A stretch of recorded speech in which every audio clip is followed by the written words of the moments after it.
Злучаныя Штаты дамагліся вызвалення новай групы палітзняволеных. Гэта 250 чалавек. 15 чалавек вывезлі ў Літву. Частцы дазволілі застацца ў Беларусі. Гэта спецыяльны эфір Радыё Свабода. З вами Ганна Соус. Далучайцеся. У нас будзе самая апошняя інфармацыя і каментары, а таксама жывыя ўключэнні з Вільні. У нашым эфіры будуць праваабаронцы, былыя палітзняволеныя, прадстаўнікі аб'яднанага пераходнага кабінету фонду Байсол. На гэты момант вядома, што ў выніку перамоваў пасланніка ЗША ў справах Беларусі Джона Коула з Александром Лукашэнкам вызваленая група палітычных зняволеных. ЗША знялі санкцыі з Белінвестбанка, з Банка развіцця Беларусі і Міністэрства фінансаў. Таксама з усіх санкцыйных спісаў выключаная беларуская калійная кампанія «Беларусь Калій». Пра гэта паведаміла прэсавая служба Александра Лукашэнкі. І зараз з намі на сувязі з Вільні, куды вывезлі 15 палітвязняў, мой калега Валер Каліноўскі. І Валер падзеліцца самай апошняй інфармацыяй пра вызваленых палітвязняў. Мы чакаем, пакуль Валер да нас далучыцца. Добры дзень, Валер, калі ласка, раскажыце, што адбываецца?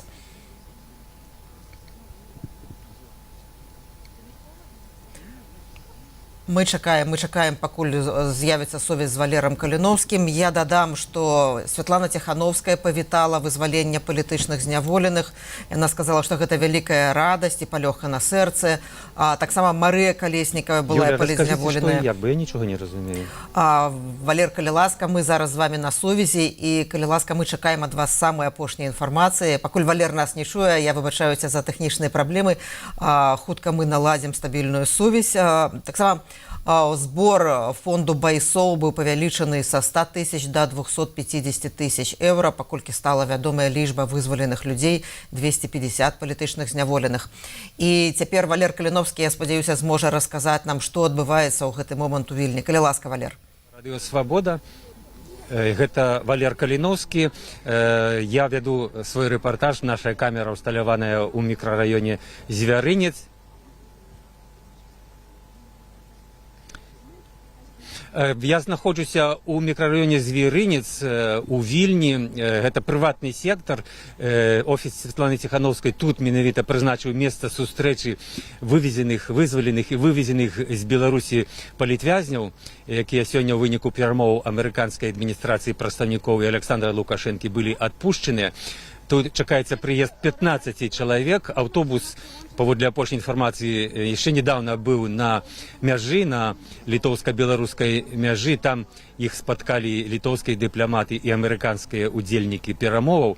І нават ёсць фота, можете, это было апублікаванае прадстаўніком Злучаных Штатаў Амерыкі Джонам Коулам.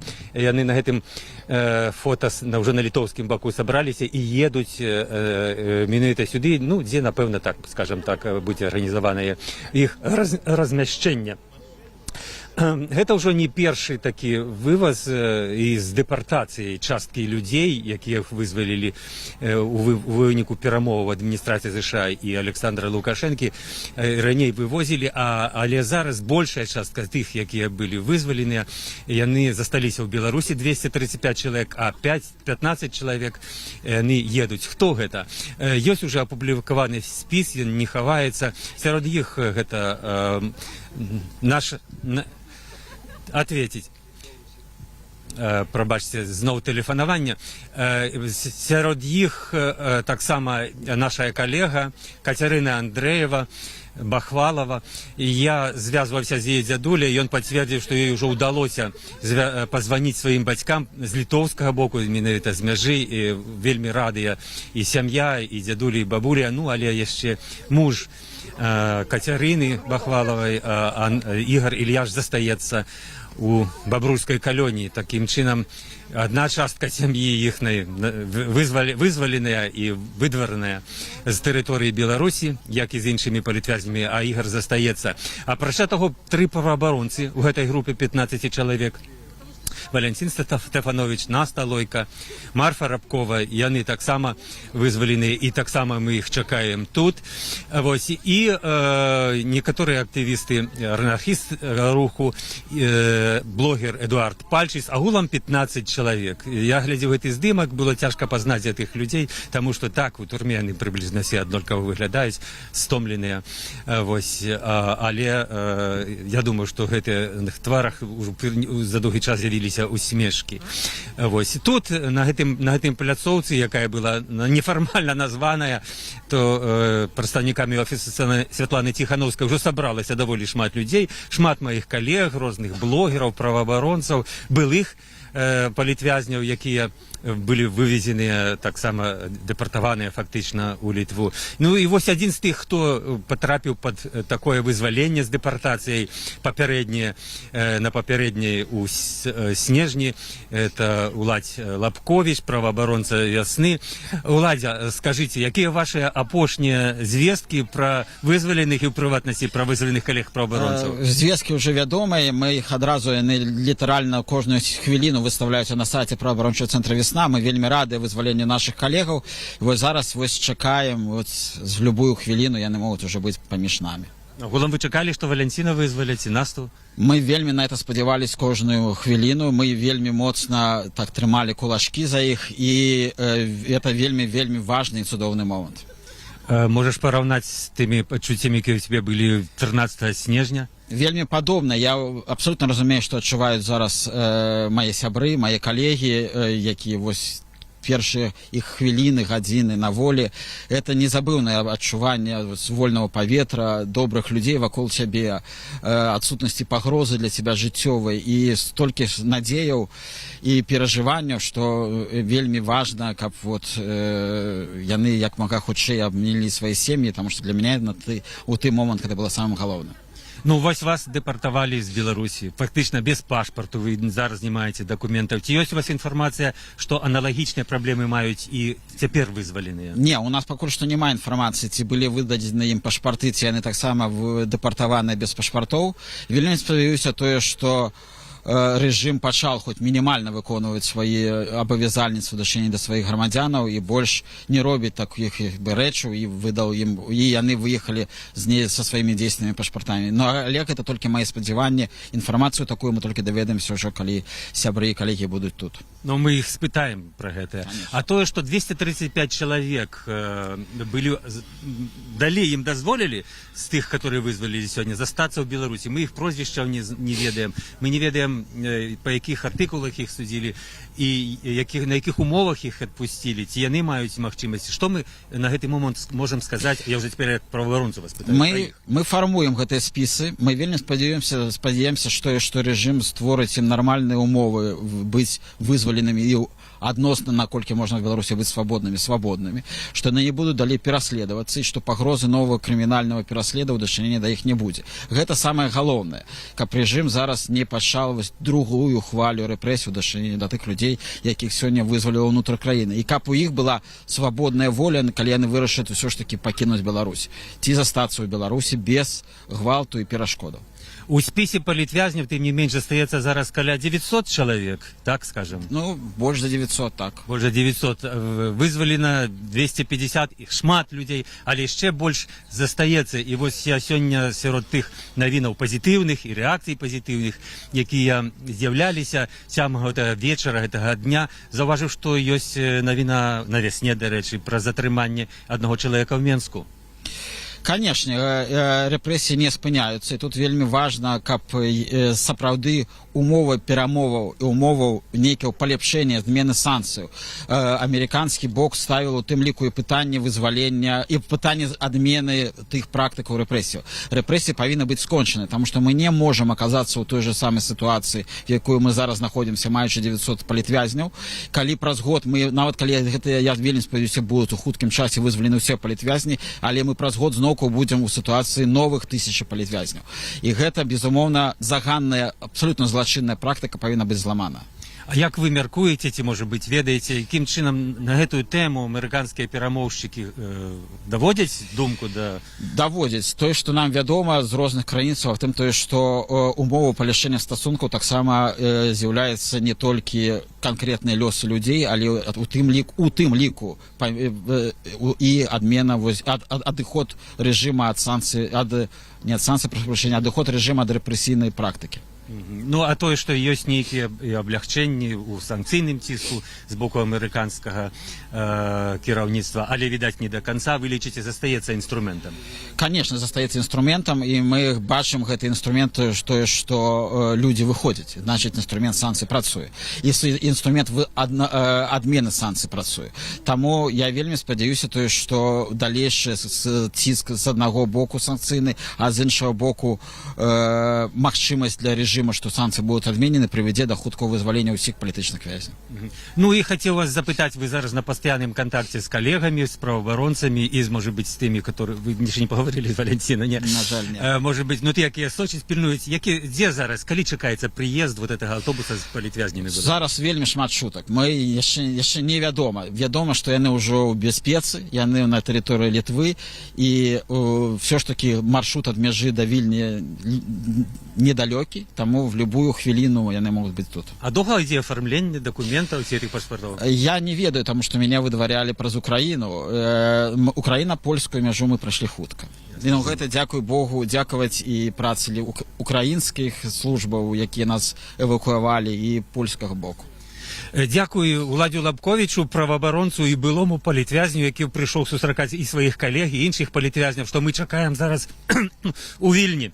А тым часам я перадаю слова студыі. Ганна Соўсь, калі ласка.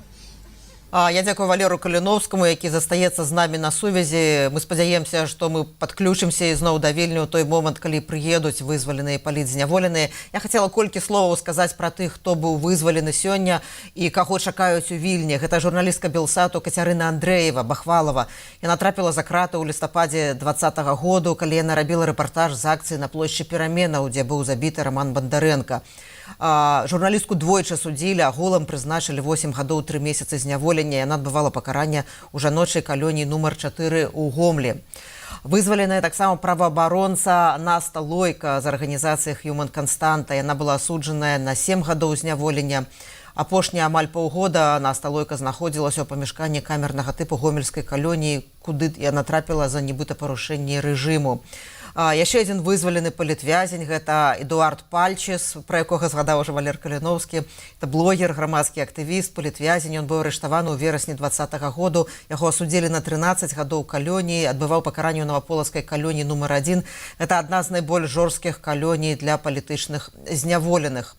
Быў вызвалены таксама Мікіта Залатароў. У 16-гадовым узросце яго затрымалі 11 жніўня 2020 года. Прысудзілі да 1,5 гадоў калоніі, пазней судзілі яшчэ на невядомы тэрмін за непадпарадкаванне адміністрацыі папраўчай установы. Залатароў пакутвае на эпілепсію. У 2025 годзе стала вядома, што ён парэзаў сабе вену ў аршанскай папраўчай калоніі. Паводле праваабаронцаў, ён неаднаразова скардзіўся родным, што яго жорстка б'юць, у тым ліку электрашокерам. Пазней мы працягнем расказваць пра вызваленых сёння палітвязняў, а зараз з намі на сувязі з Вільні палітычны аглядальнік радыё «Свабода» Валер Карбалевіч. Добрый вечер, спадар Валер. Ці вы мяне чуеце? Добрый вечер. Ваша першая ацэнка, ваш першы аналіз таго, што адбылося сёння? Ну, візіты Джона Коула ў Беларусь становяцца пастаяннымі. Ужо з'явіўся пэўны алгарытм. Раз на 3 месяцы, пачатку кожнай пары года, вясна, пачатак вясны, хочацца спадзявацца, што гэта будзе і палітычная вясна. Было шмат прагнозаў наконт таго, што перамоўны працэс паміж Менскам і Вашынгтонам можа спыніцца.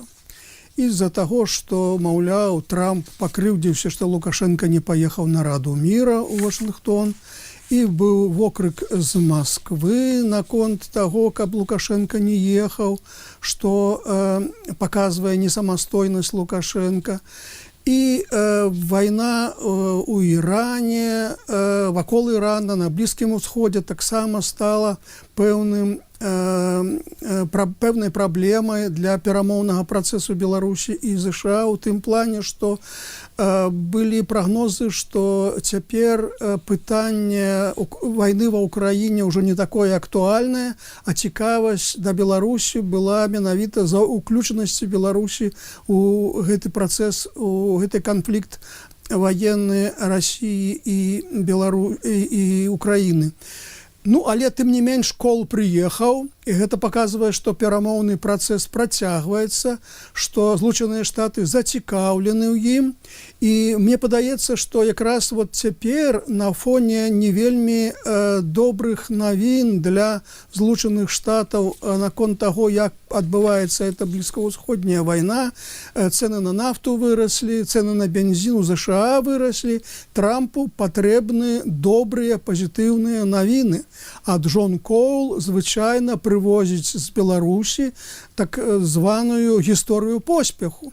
І Трамп можа чарговым разам сказаць, што вось дзякуючы амерыканскай дыпламатыі на свабоду выходзяць усё больш людзей. І прычым робяцца новыя наступныя крокі. І абмяркоўваецца пытанне пра аднаўленне працы амбасады Беларусі ў ЗША, ЗША ў Беларусі, і абмяркоўваюцца планы нават візіту Александра Лукашэнкі ў Злучаныя Штаты да Дональда Трампа.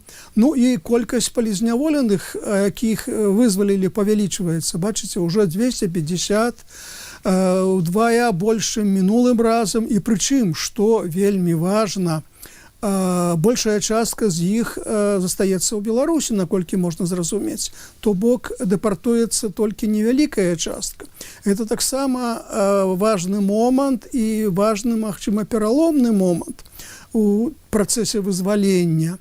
І гэта адбываецца і пад ціскам амерыканскай дыпламатыі, ну, магчыма, і пад ціскам міжнароднага крымінальнага суду, які пачаў расследаванне дэпартацыі з Беларусі палітвязняў. Так што гэта добрыя навіны, і будзем спадзявацца, што гэты працэс будзе працягвацца. Валер, ну вось глядзіце, адказ на вызваленне палізняволеных, это зняццё санкцый з 2 беларускіх банкаў, з Міністэрства фінансаў, таксама канчатковае вырашэнне пытання наконт беларускага калію і планаваная сустрэча Дональда Трампа і Александра Лукашэнкі. У Беларусі, вот толькі што Владзь Лапковіч сказаў, застаецца яшчэ больш за 900 палізняволеных. Ці застаюцца яшчэ рычагі ў Злучаных Штатаў? Што навзамен вызвалення гэтых людзей можа быць?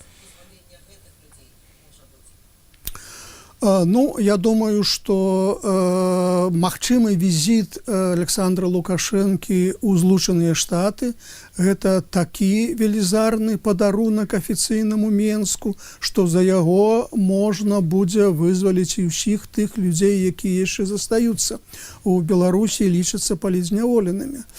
Ну і палёгку для 2 банкаў, для Міністэрства фінансаў Беларусі таксама пэўны крок па змякчэнню санкцый. Ну і ёсць іншыя варыянты, ёсць іншыя санкцыйныя меры, якія можна адмяніць, можна зменшыць. Так што рычагі ўплыву ў Злучаных Штатаў застаюцца. І галоўнае, каб гэтыя рычагі працавалі, каб яны былі запушчаны ў працу. Ну, будзем спадзявацца. І яшчэ одно пытанне. Ну, вот сёння якраз Валер Каліновскі, мой калега, заўважыў, што літаральна сёння былі затрыманыя новыя людзі, і мы ведаем пра гучныя арышты апошніх тыдняў. Ці нейкім чынам магчыма спыненне рэпрэсій у Беларусі, а не толькі вызваленне ўжо людзей, якія ўжо прызнаны палітычнымі зняволенымі? Ці амерыканцы дамагаюцца і гэтага?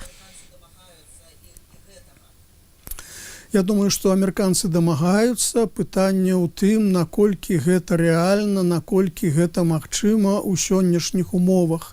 Сапраўды, каб рэпрэсіі спыніліся, павінна быць некая сістэмная лібералізацыя, не толькі спынення рэпрэсій, але і адмена тых, скажем так, заканадаўчых актаў, якія крыміналізуюць усякую не толькі апазіцыйную дзейнасць у Беларусі, а ўвогуле іншадумства.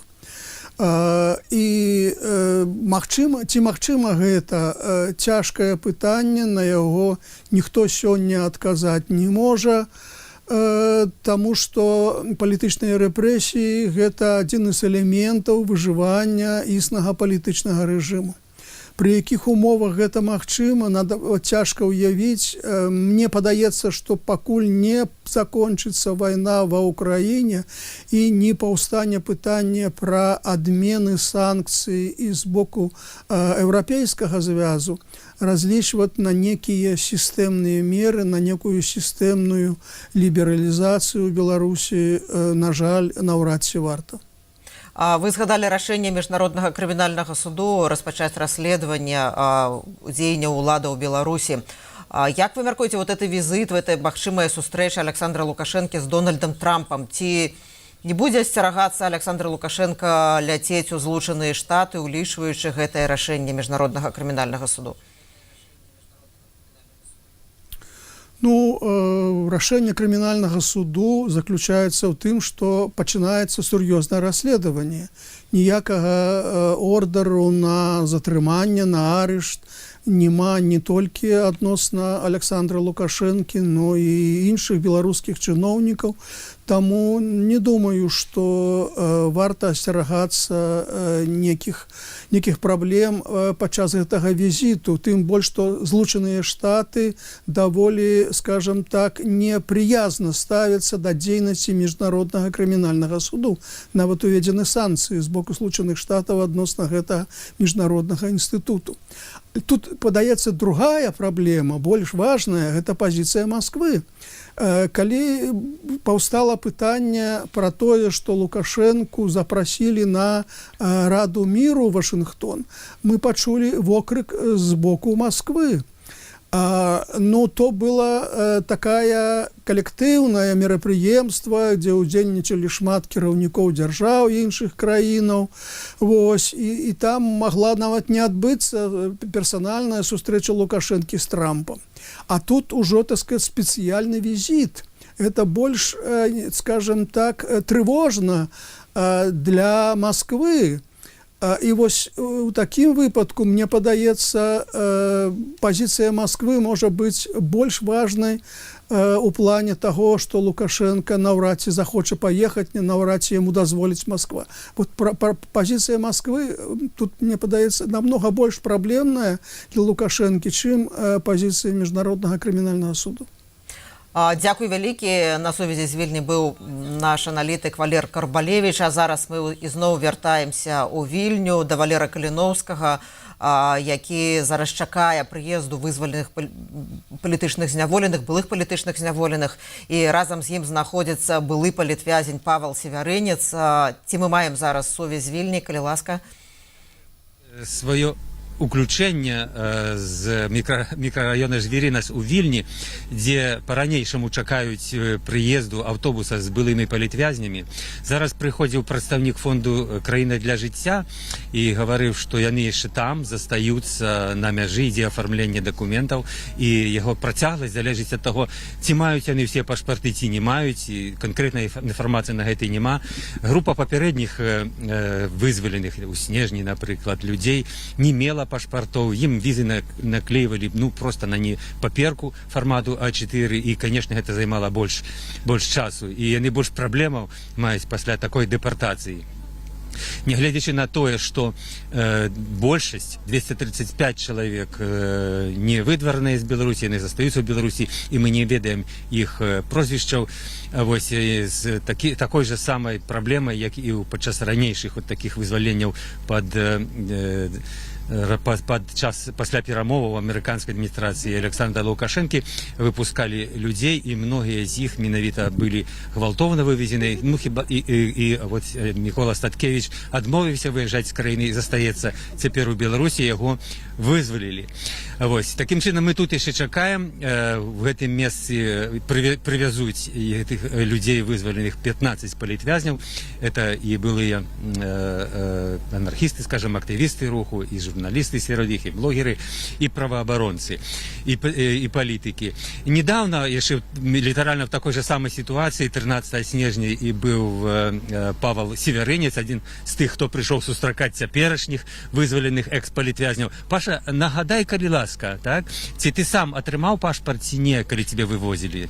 Не, у мяне была толькі паперка, яна і зараз са мной, это адзіны дакумент, які ў мяне ёсць. Это просто паперка про тое, што я Павел Севярынец. Як это ускладняе твоё жыццё і праходжанне межаў?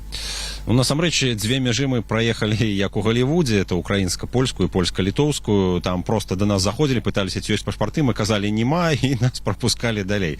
Ну, зразумела, што это былі дамоўленасці на вышэйшым узроўні. Але паколькі без пашпарту, без дакумента нават у Літве складана тут жыць і рабіць нейкія бытавыя крокі, то, ну, тут спадзяванне на маю жоначку, ось яна пераехала да мяне, у яе ёсць віза Д, у яе ёсць пашпарт, і праз яе нешта можна зрабіць. А так, цяжкасці, канешне, ёсць. І тыя, хто прыедуць сюды без дакументаў, яны в пэўным сэнсе будуць мець патрэбу ў дапамозе ўсёй беларускай грамады.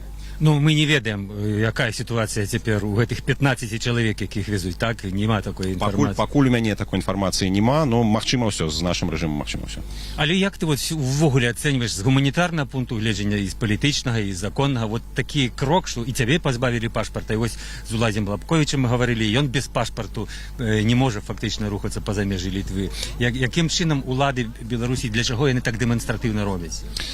Ну, з аднаго боку улады помсцяць за тое, што мы рабілі і робім, з другого боку паказваюць усім астатнім. Вось паглядзіце, што будзе. Выкінуць вас за мяжу, будзеце там без пашпарту, апыніцеся ў якім-небудзь лагеры для мігрантаў, вось якая будучыня вас чакае. Але насамрэч тых, хто прыедзе сюды, і дэпартаваных, чакае хваля беларускай салідарнасці. Чакаюць людзі. Зараз мы бачым, вялізная колькасць людзей сабралася сустракаць, сабралася дапамагаць. Мы ведаем, што ўжо пачаўся збор для палітвязняў, якіх вызваляюць, і там шмат грошай ужо ёсць літаральна там за некалькі гадзінаў. Хвалі салідарнасці непараўнальныя з тым, што я бачу да 2020 года.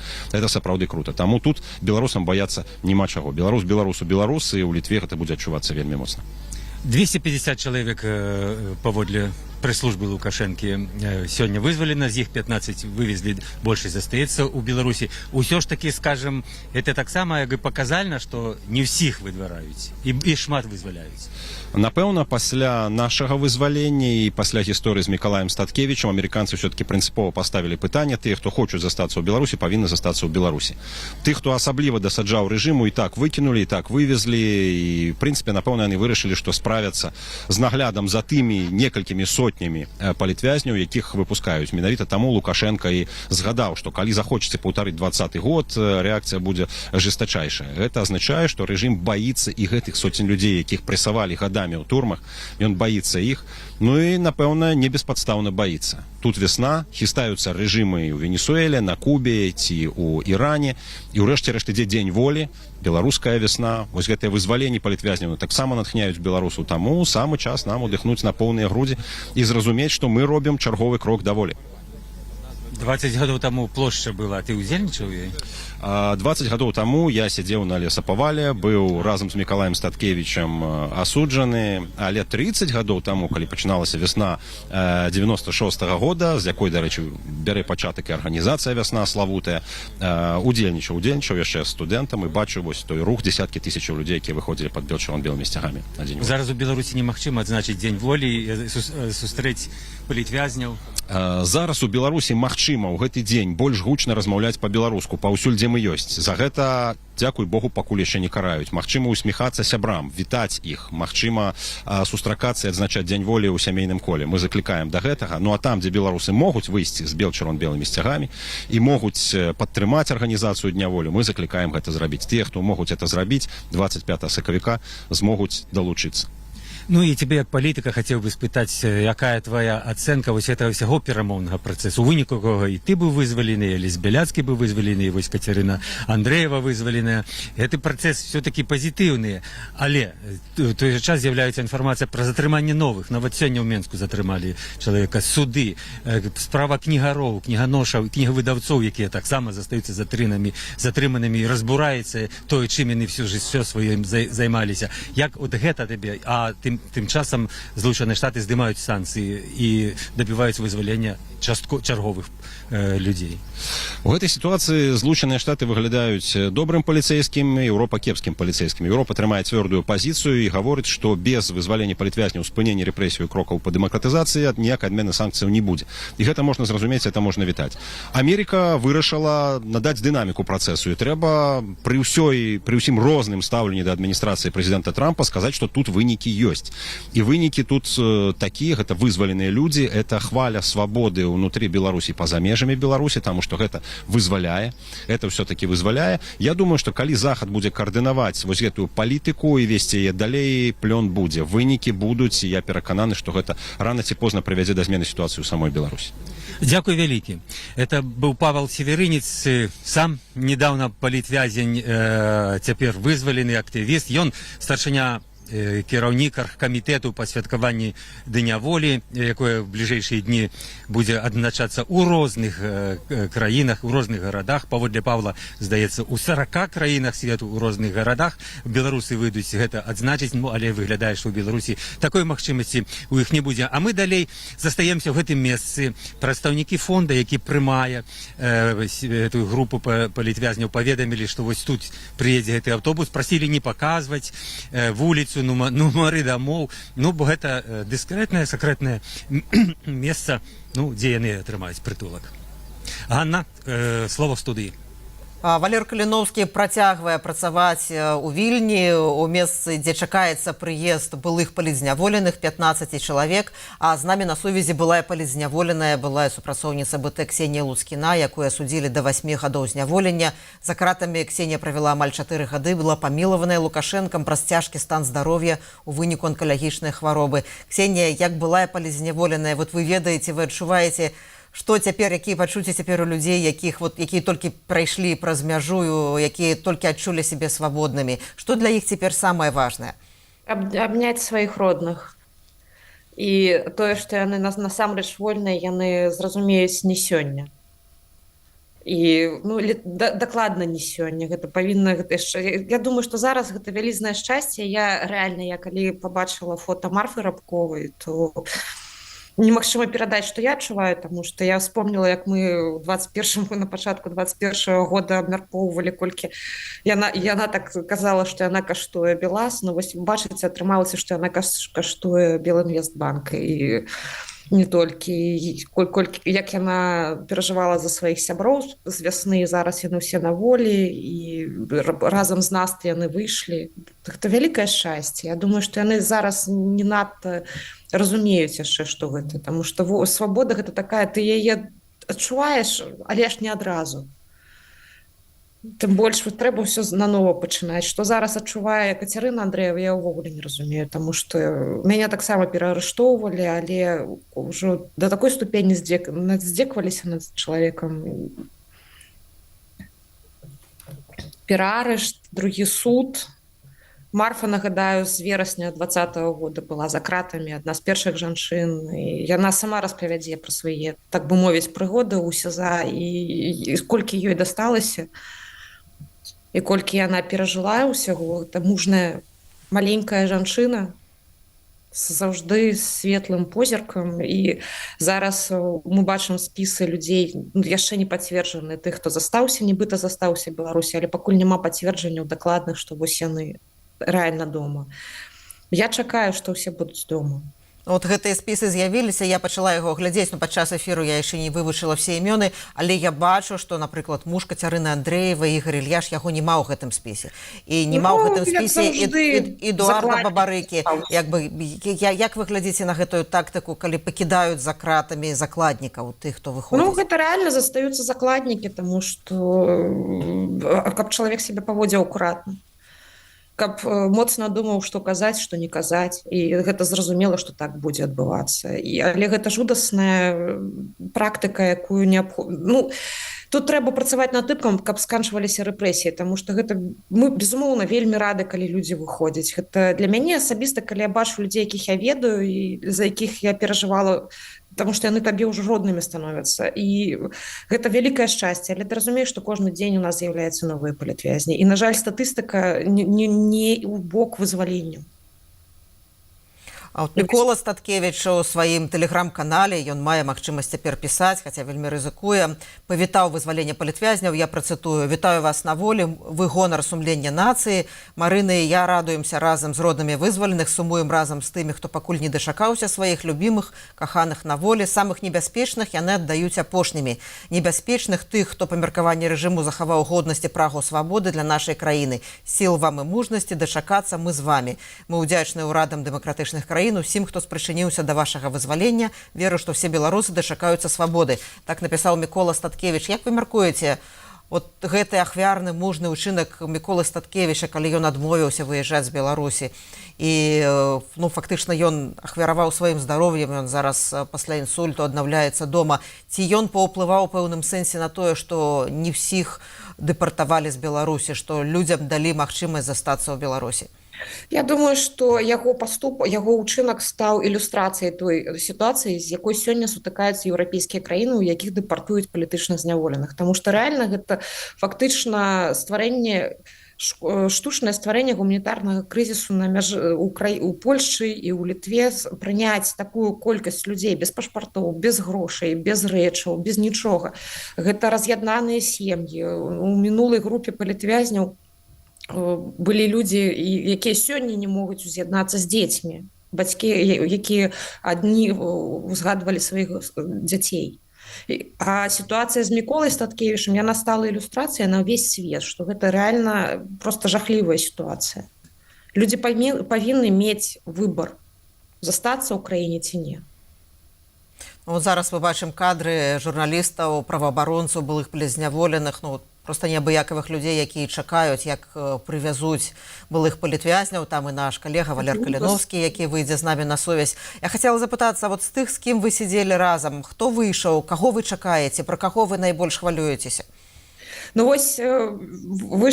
Сядзелі разам так ці інакш мы з усімі жанчынамі.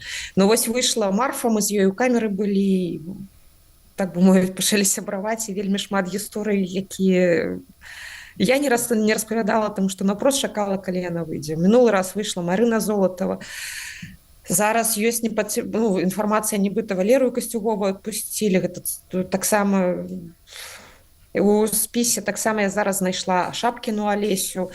Яе прывезлі ў калонію у 24-м годзе. Мы былі ў суседніх атрядах, і яна сидзела за дапамогу, за данаты. Я вельмі шчаслівая, што яна выйшла, але зноў-такі мы не ведаем, ці выйшла яна рэальна. Гэта людзі, якія павінны застацца ў Беларусі. Дмітрий Новажылаў выйшаў, нібыта, і дай Божа. Я, напрыклад, зараз, калі спіс глядзела, і выйшаў сузаснавальнік пісьма Бел, для мяне было, разумееце, людзі стварылі ініцыятыву, якая давала нам усім жыць. Атрымаць ліст у турме, гэта самае важнае, гэта вестачка, гэта сувязь з домам, з роднымі, з сябрамі, і потым за гэтую рэальна вельмі важную ініцыятыву не толькі для палітвязняў, прабачце, але колькі лістоў атрымлівалі звычайныя крымінальнікі, дзякуючы гэтай ініцыятыве. Я вельмі рада, што гэтага чалавека адпусцілі, вікіпедыста адпусцілі, і тут за кожным прозвішчам рэальна стаіць такая вялізная гісторыя, якую можна распавядаць тамамі. І я асабіста вельмі рада за кожнага. Канешне, тых людзей, якіх ведаеш асабіста, за якіх перажываў як за члена сваёй сям'і, тут радасць велізарная. І боль за тое, што там застаюцца яшчэ людзі. Дзякуй вялікі, Ксенія. Застаецца і разлобіна. Я вельмі спадзяюся, што мы яе пабачым у хуткім часе, і што святло ў яе вачах не згасла, і такое ж сонечнае, цёплае. Дзякуй вялікі. Я думаю, што тыя самыя пачуцці і радасці, сум, яны ў тых, хто цяпер глядзіць наш стрым, у многіх беларусаў, якія сочаць і хвалююцца, што адбываецца з беларускімі палізняволенымі, і жадаюць, каб у Беларусі не было палізняволеных.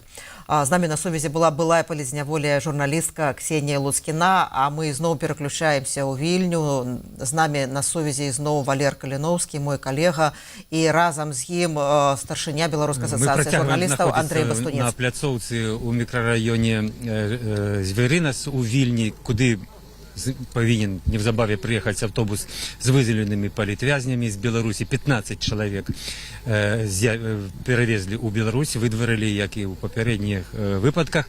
235 застаются у Беларуси, их так само вызволили. Мне удалось сегодня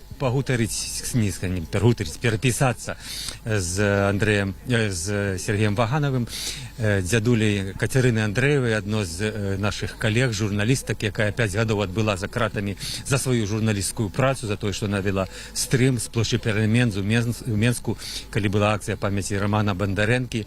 Вось, и она поспела уже позвонить своим батькам, и батьки, дядулі, і бабулі щасливі, радісні. Ну, але у Катерини застається за кратами її муж, так само журналіст і наш колега Ігор Ільяш. Ось. І зараз у мене є нагода спитати старшиню Білоруської асоціації журналістів Андрея Бастунца, колькі ще журналістів застається за кратами за свою професійну діяльність у Білорусі, за політичних мотивах? Ну, до сегодняшнего вызволения знаходилось за кратами 28 человек. Мы докладно ведаем, что Катерина Андреева уже на воле, и я сподіваюся, что мы хутким часом ее побачим. Есть размовы, что еще 2 наших сябры, наших коллеги вызволены, але я пакуль нават баюся называть их прозвішчы, пакуль няма пацверджання гэтай інфармацыі. Яны хутчэй за ўсё застаюцца ў Беларусі, калі гэта інфармацыя будзе спраўджана. І ну таму вось можна сказаць, што калі гэтыя звесткі праўдзівыя, то 25 наших коллегаў застаюцца за кратамі. І 900 політвязнів приблизно агулам. Да, і яшчэ прыкладна 900 політвязняў, да. Гэтыя 25 человек, за што яны агулам? Вот вы можете оценить, за што іх? Вот Катерина Андреева за свой рэпартаж, а потым нібыта за здраду радзіме, так? А іншыя нашыя калегі? Я, конечно, не буду всех пералічваць, але хочу нагадаць, што літаральна пару тыдняў таму было вынесена некалькі новых прысудаў супраць наших коллегаў. І, напрыклад, Владимир Янукевич, Андрей Покаленко и Павел Добровольский, яны таксама былі асуджаны за здраду радзіме і атрымалі зноў-такі жудасныя тэрміны 9, 12, 14 гадоў пазбаўлення волі. Хотя мы все разумеем, что яны асуджаны за тое, что выконвалі свае професійныя абавязкі. І вось калі мы узгадывалі про Катю Андрееву, але ж ну гэта мы вельмі рады, што яна ўжо не за кратамі, але уявіць, што маладая жанчына 5 гадоў правяла за рашоткай только за тое, за кратамі только за тое, што яна выконвала свой професійны абавязак. Гэта ну яна просто не могла, не мусіла там апынуцца. Новые выроки суровые журналистам и не только, новые арышты, вось справа кнігароў, кнігавыдаўцоў, таксама фактычна наших коллег, людей слова і пера і друку. Вось яны сведчаць за тым, што гэта не зусім падобна на нейкую адлігу. На жаль, так, на жаль, мы не бачым адлігі у сэнсе гэтага слова. Мы бачым, што некаторых палітвязняў вызваляюць, і гэта вельмі добра, паўтаруся, але хацелася б, каб пры гэтым іншых не кідалі за краты, і каб наогул сама сітуацыя з правамі чалавека, палітычная сітуацыя ў краіне прынцыпова змянілася. Ці можна звяртацца, я ведаю, вы звяртаецеся, ці і да міжнароднай грамадскасці, да амерыканскай, скажем так, той адміністрацыі, якая праводзіць гэтую перамоўны працэс, ну, каб яны не толькі дамагаліся вызвалення, але і спынення вот этого катку рэпрэсіяў? Ну так, зразумела, гэта можна, зразумела, мы гэта робім, і кропля точыць камень.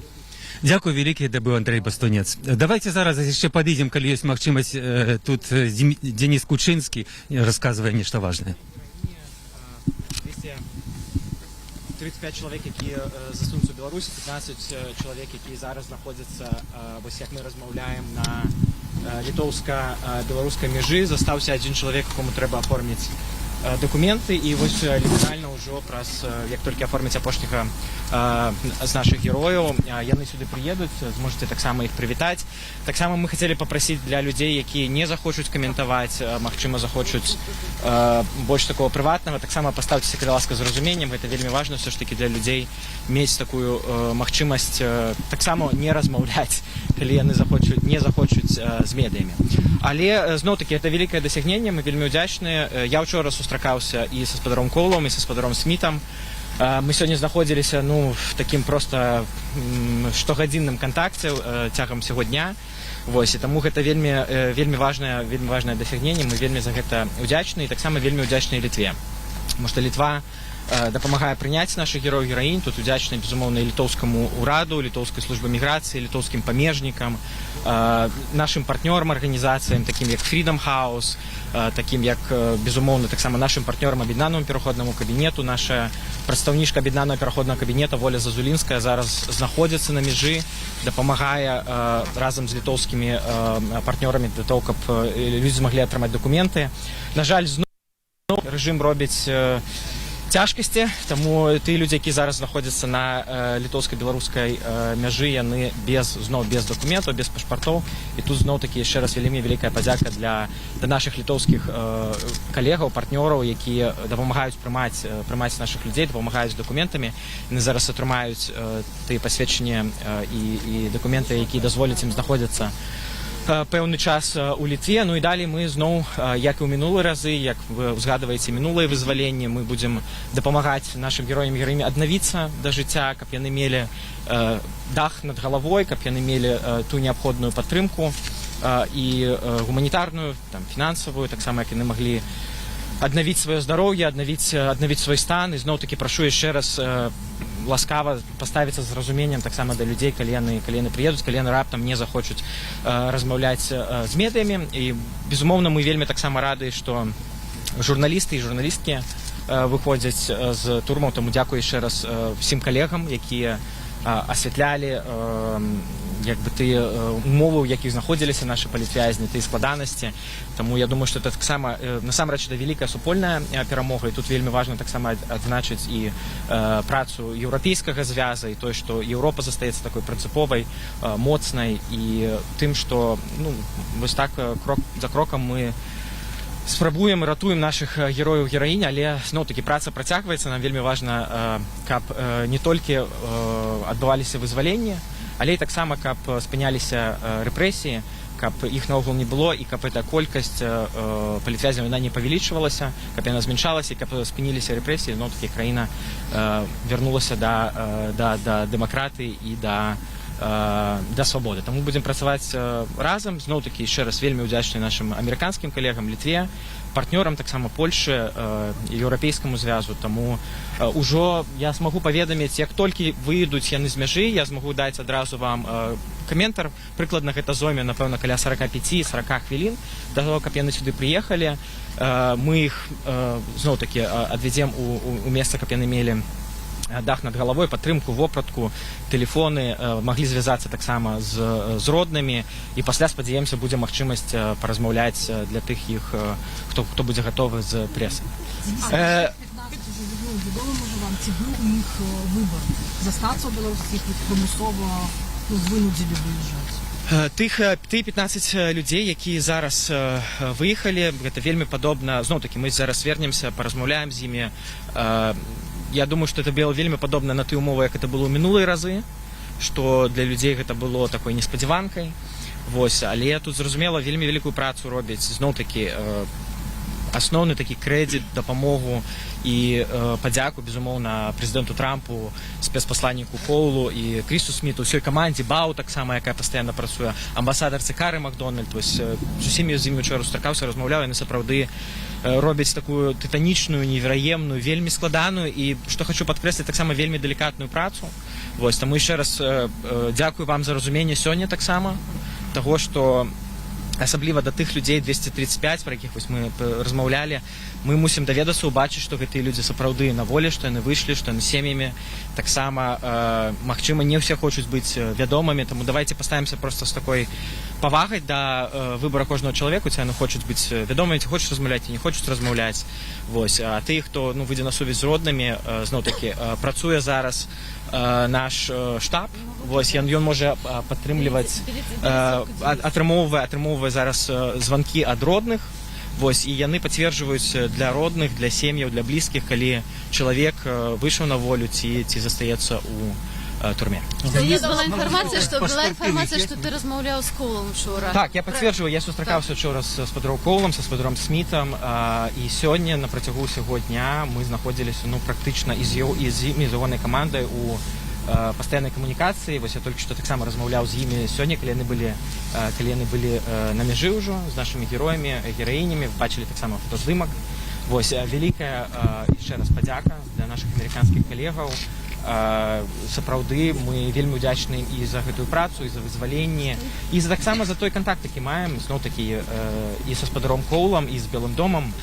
Тыя візіты, які былі ў нас на працягу мінулага году, і ад офіса Святланы Ціханаўскай, ад партнёраў, таксама ад усіх людзей, які сапраўды змагаюцца за то, каб пытанне беларускіх палітвязняў было на павестцы, і каб амерыканская адміністрацыя і нашы партнёры звярталі на эту важную патрэбную увагу. Ці змяншэнне санкцый з вами абмяркоўвалася таксама ці не? Ці толькі пытанне палітвязняў? Мы абмяркоўваем розныя пытанні. Зноў-такі я не магу сказаць, што ёсць з амерыканскага боку якая... Мы знаходзімся ў сталым, сапраўды амаль што штодзённым кантакце па ўсіх пытаннях. Вось, тут вельмі важна яшчэ раз наконт санкцыяў сказаць наступнае, што амерыканскія санкцыі, большасць амерыканскіх санкцый, яна ўведзена менавіта за парушэнне правоў чалавека, за парушэнне выбарах. Вось это такія санкцыі за правы чалавека, там амаль 80% за тых 250 санкцый. І вось тое, што кажа сапраўды заўсёды Святлана Ціханаўская, наша абраная прэзідэнтка, што амерыканскія санкцыі яны для таго, каб вызваляць людзей, ратаваць жыцці, а амерыканскія санкцыі для таго, каб ратаваць краіну. І сапраўды нашым такім вось сейфгард для краіны з'яўляюцца гэта еўрапейская прынцыповасць. Але безумоўна вельмі важна падкрэсліць, што без ціску, без прынцыповай пазіцыі Літвы, асабліва Польшы, всего еўрапейскага звязу Лукашенко б не пайшоў на ніякія таксама стасункі, тому што тая сітуацыя эканамічная, якая зараз ёсць у краіне, яна вымушае яго рабіць такія крокі, шукаць там пэўныя магчымасці для того, каб змяніць сваё стаўленне. Ён хоча зноў-такі кожны раз за невялікі кошт атрымаць вельмі вялікую справу. Gal lietuviškai dabar. Lietuviškai, po to lenkiškai. Kokia yra naujausia informacija? Гэта быў дарадца Святланы Ціханаўскай Дзяніс Кучынскі, які расказаў апошнія падрабязнасці пра вызваленых. Чакаецца, што яшчэ праз нейкі час яны будуць на мяжы і потым прыедуць сюды, тут так уже не так і далёка, у Вільню, дзе атрымаюць прытулак і магчымасць пагутарыць. Вось. А тым часам я перадаю мікрафон, перадаю слова далей у студыю. Ганна, калі ласка. Кліноўскі застаецца працаваць у Вільні і чакаць вызваленых палітзняволеных. З таго, што толькі што сказаў Дзяніс Кучынскі, што апошні чалавек цяпер яшчэ на мяжы афармляе дакументы, і хвілінаў праз 40 яны павінны прыехаць у Вільню. І Дзяніс Кучынскі моцна дзякаваў адміністрацыі Злучаных Штатаў, а таксама уладам Літвы за дапамогу і спрыяння. А праектны дырэктар фонду Freedom House у Літве Віціс Юрконіс распавёў Свабодзе, зусім недавно да нашага эфіру, што ягоная арганізацыя гатовая дапамагаць тым палітвязням, якіх вывезлі ў Літву. Ён таксама сказаў, што ўчынак Міколы Статкевіча, які адмовіўся выязджаць з Беларусі, мог паўплываць на перамовы паміж уладамі Беларусі і США. Давайте послухаем. Мне кажется, это тоже дало некоторое пространство для переговоров американской стороне, настаивать на то, что у людей было право выбора остаться или уезжать, и также подчеркнуть важность того, чтобы у этих людей был документ, паспорт, потому что знаем, что без него довольно сложно так за границей, так внутри Беларуси. Так что Я могу судить больше как эксперт, как представитель правозащитной организации, полагать, какие моменты обсуждались, потому что тоже имел возможность говорить про это и в Женеве, и в Вашингтоне. И мне кажется, это важный вопрос, и насколько понимаем сейчас, что помимо той группы, которая должна вроде бы приехать в Литву, обсуждается и вызволение существенной группы на территории Беларуси. И тут, конечно, тоже очень важно тщательно смотреть и мониторить ситуацию, что будет с этими людьми. Мы знаем также, что произошло с тем же самым Статкевичем, и какая у него сейчас сложная ситуация по здоровью, что там человек, как понимаю, не получает пенсии, не может пользоваться бесплатной медициной и так далее, что ужасно. И тут уже много вопросов официальному Минску, насколько они будут соответствовать тем требованиям и пониманием, что является базовыми вопросами. Гэта быў праектны дырэктар фонду Freedom House Віціс Юрконіс. Вы ў жывым эфіры радыё Свабода. Калі ласка, пакідайце каментары, пастаўце лайкі. Такім чынам гэтую трансляцыю зможа паглядзець як мага большая колькасць людзей, калі гэта для вас бяспечна. А зараз з намі на сувязі старэйшы дарадца Святлана Ціхановская, лідаркі дэмакратычных сілаў Беларусі Франак Вячорка. Добрый дзень, Франак. Добрый день. Рэжым цішыні, у якім рыхтуюцца такія вызвалення, я так спадзяюся, што ўжо скончаны, і вы маглі бы расказаць пра тое, як гэта рыхтавалася. Бо я так разумею, што вы былі ў сталым кантакце з амерыканскай дэлегацыяй, якія былі прапановы амерыканскага боку, якія былі ўмовы беларускага боку, што атрымалася, што не атрымалася, калі ласка, падзяліцеся. Перамовы вядуць амерыканцы, і амерыканцы сустракаюцца з прадстаўнікамі рэжыму і размаўляюць пра палітвязняў і перадаюць спісы. Мы можем раіць, мы можем уплываць, мы можем прасіць. Нам было прынцыпова, каб людзі маглі застацца ў Беларусі, і мы гэта дабіваліся яшчэ ад першага дня працы гуманітарнага трэку. І мы бачым, што гэта атрымалася. І мы вельмі ўдзячныя Джону Полу і Крісу Сміту за тое, што яны дабіліся, што вялікая частка палітвязняў ўсё ж застанецца ў Беларусі. А наконт імёнаў, то, конечно, да апошняга моманту гэта сапраўды невядома. Нам было важна, каб выйшлі ўсе, але таксама называлі і праваабаронцаў, і журналістаў, і людзей з крытычнага спісу, тых, хто знаходзіцца ў цяжкім стане. І мы бачым, што многія апынуліся ці апынуцца сёння на волі. Для мяне асабліва прыемна бачыць і Валентина Стефановича на свабодзе, Эдуарда Пальчыса і Настойку. Я думаю, што это... Сёння мы можам святкаваць. Мы разумеем, што гэта не канец. Яшчэ амаль 1000 чалавек застаецца за кратамі, новых палітвязняў набіраюць. Таму наперадзе яшчэ вельмі шмат працы, і мы будзем разам з амерыканцамі і замежнымі партнёрамі дабівацца, каб выйшлі ўсе і каб рэпрэсіі былі спыненыя, каб гэтае замкнёнае кола выходзіць, садзіць новых, каб яго спыніць раз і назаўжды. Знятыя санкцыі з 2 беларускіх банкаў, з Міністэрства фінансаў, канчатковае пытанне з беларускім каліем вырашанае. Такая цана за вызваленне 250 палітвязняў. За кратамі больш за 900 чалавек. Што далей? Якая можа быць угода далейшая? Што ёсць прапанаваць амерыканцам за тое, каб Лукашенко працягваў вызваляць палізняволеных і каб ён спыняў рэпрэсіі, на што все спадзяюцца? Ёсць у амерыканцаў што прапанаваць, ёсць у амерыканцаў план, як дабіцца вызвалення ўсіх, яны па гэтым пляне працуюць.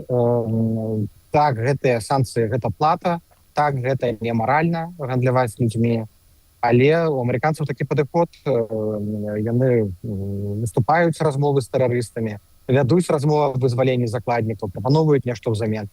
Трэба памятаць, што санкцыі як здымаюцца, так яны могуць быць і вернутыя, таксама калі сітуацыя будзе паврачацца. Белы інвестбанк, які быў змягчаны ў плане санкцыяў, ён, у прынцыпе, з'яўляецца ваеннай санкцыяй. Ён быў введзены 24 лютага, калі не памыляюся, 22 года. Таму, конечно, это вельмі вялікая саступка, несумненна.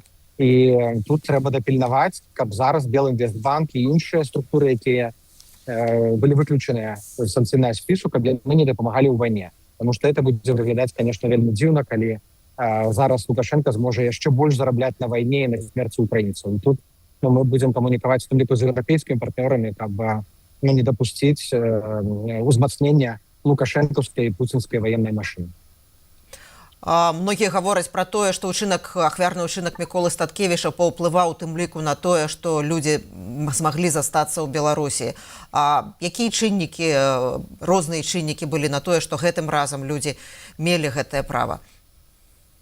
Я думаю, што амерыканцы ставілі гэтае пытанне, бо мы бачылі і прапаганду, і рэакцыю Лукашэнкі, яны нервова рэагавалі. У Менска ідэя выпікнуць усіх з краіны, каб збудаваць сваю такую комфортную, лояльную простору, хоч там 5 мільёнаў з'ехаць, хай з'едуць усе, але абы не пагражаць Лукашэнку.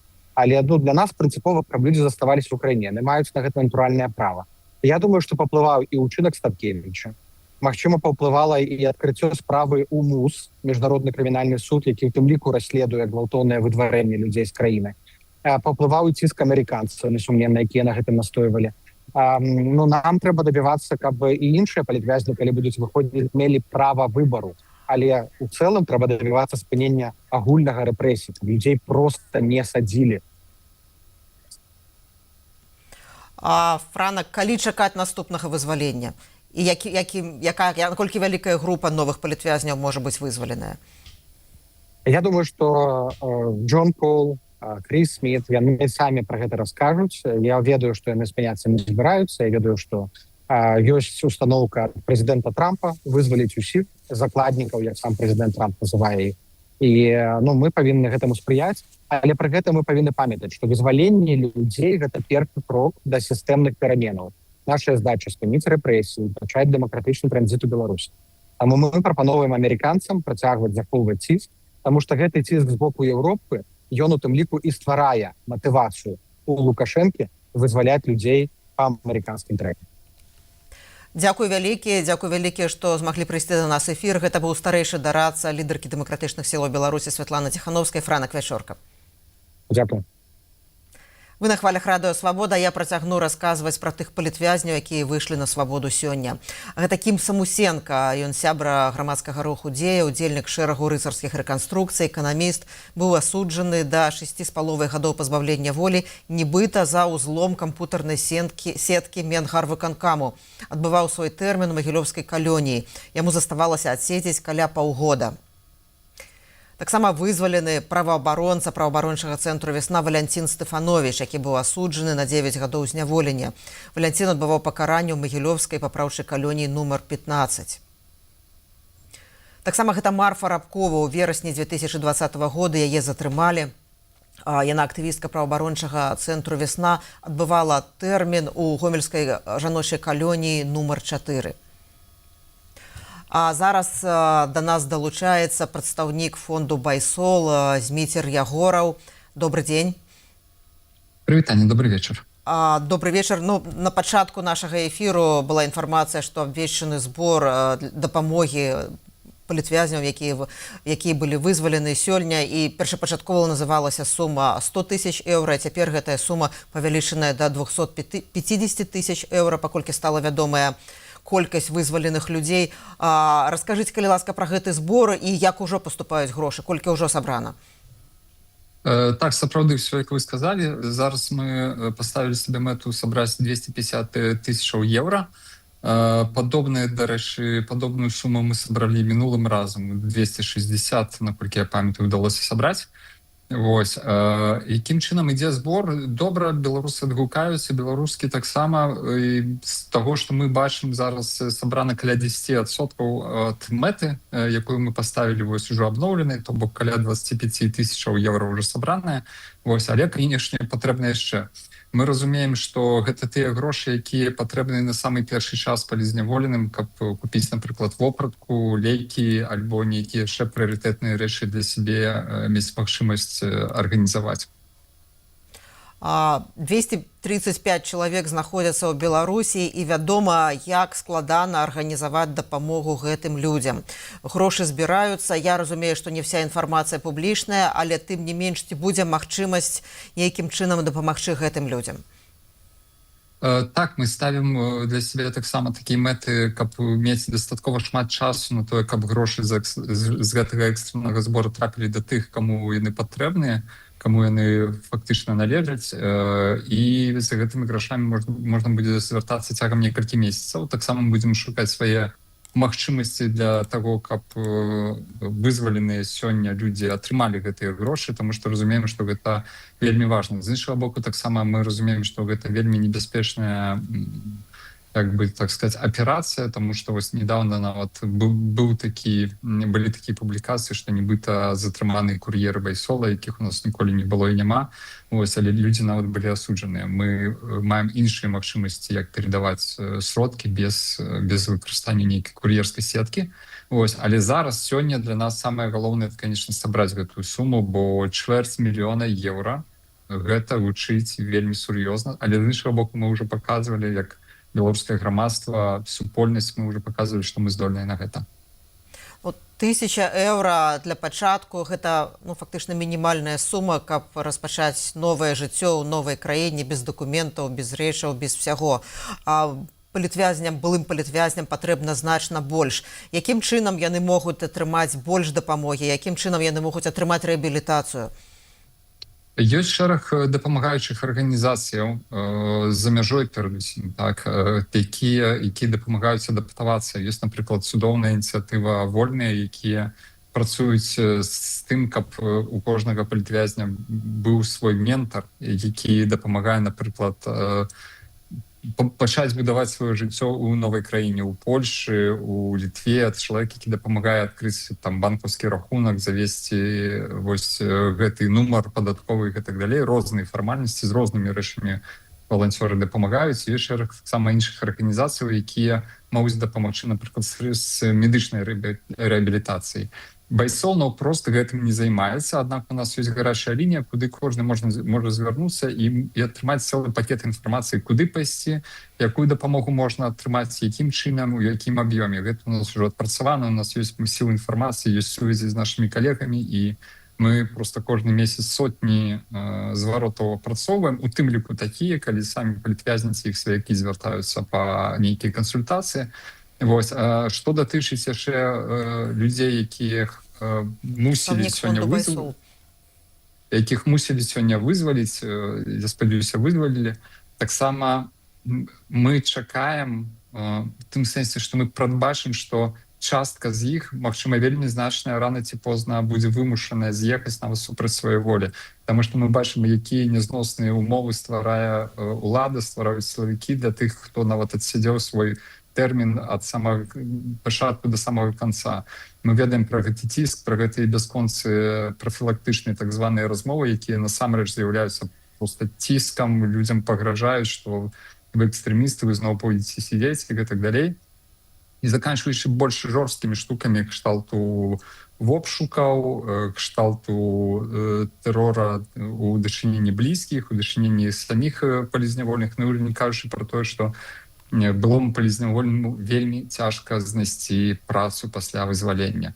Да гэта, акрамя таго, што трэба за штосьці жыць, за штосьці лячыцца, яшчэ даходзіць да таго, што шмат таго ёсць нейкія несплошныя штрафы, якія суд ім прызначыў як кампенсацыю за іх нібыта злачынствы.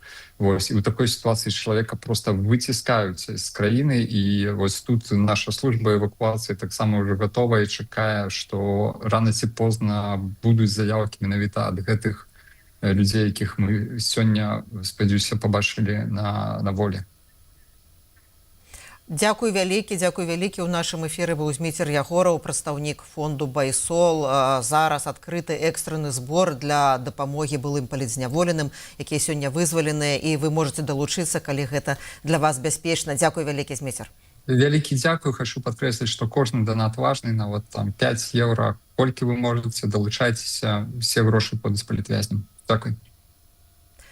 Вы ў жывым эфіры, і зараз мы зноў пераносімся ў Вільню, дзе працуе наш карэспандэнт Валер Каліноўскі, і разам з ім зараз дарадца Святланы Ціхановскай, Дзяніс Кучынскі. Валер, вы ў эфіры, калі ласка.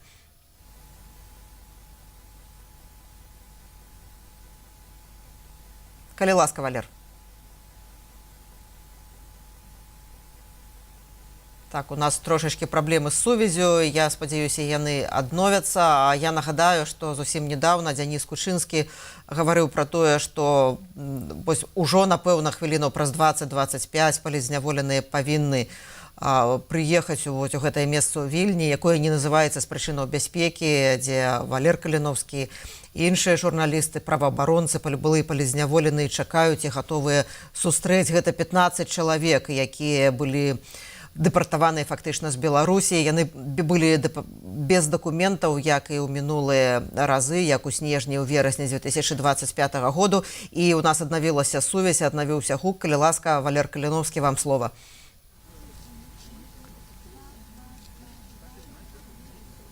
Мы далей знаходзімся на пляцоўцы ў мікрараёне Жвірінас у Вільні, дзе чакаецца прыезд аўтобуса з мяжы з беларускімі палітвязнямі. 15 чалавек сёння выпусцілі і выдварылі з тэрыторыі Беларусі. Зараз у нас ёсць магчымасць нейкія апошнія навіны даведацца аб стане, так сказаць, перасячэння мяжы і тым, калі прыедуць гэтыя людзі. У Дзяніса Кучынска, дарадца Святланы Ціхановскай. Дзяніс, дзякуй вялікі за арганізацыйную працу і магчымасць вас спытаць. Скажыце, калі ласка, якія апошнія навіны, калі чакаецца прыезд палітвязняў, і ці маюць яны пашпарты з сабой, ці не ўсе? Зараз, на момант, як мы размаўляем, скончваецца працэдура дапамогі з афармленнем дакументаў апошняга чалавека з 15-га.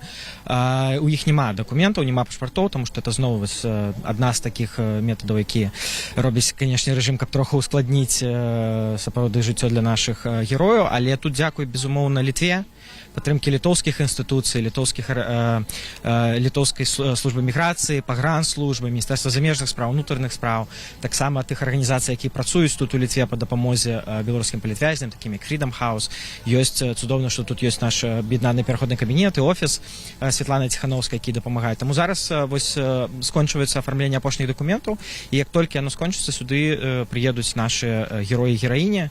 Вось частка з іх, напэўна, выйдзе таксама паразмаўляць з прадстаўнікамі медыямі, таму тут, я думаю, яны змогуць падысці искаць, але, магчыма, не ўсе, таму таксама просім паставіцца з гэтым з разуменнем.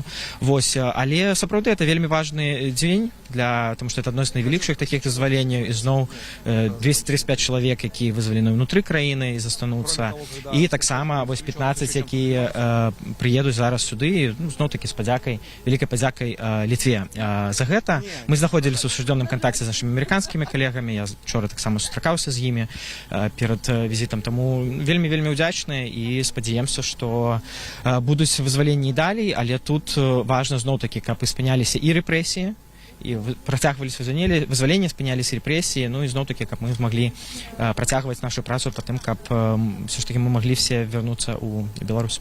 Ні ў кого з 15, я попрошу прабачэння, ні ў кого з 15 гэтых людзей няма пашпартовых. Наколькі я ведаю, да, зараз я вось наколькі размаўляў з сваімі калегамі, зараз у іх няма, да. І яны атрымаюць такія візы на аркушыках. На 2 тыдні, і далей ужо, ну, зноў-такі, трэба троху даць людзям часу, каб яны змаглі адпачыць, каб яны змаглі аднавіцца, і далей, ну, будуць глядзець, хтосьці застанецца ў Літве, магчыма, нехта захоча паехаць у іншыя краіны, дзе ёсць іхнія сем'і. Вось, ну і тут перадусім, да, першая краіна ўезду з падтрымкай да Літвы, таму давайце троху паставімся з гэтым зразуменнем. Вось, і да, і спадзяемся, што яны змогуць аднавіцца, ну і вярнуцца да нармальнага жыцця, таму што это сапраўды нашы героі і гераіні.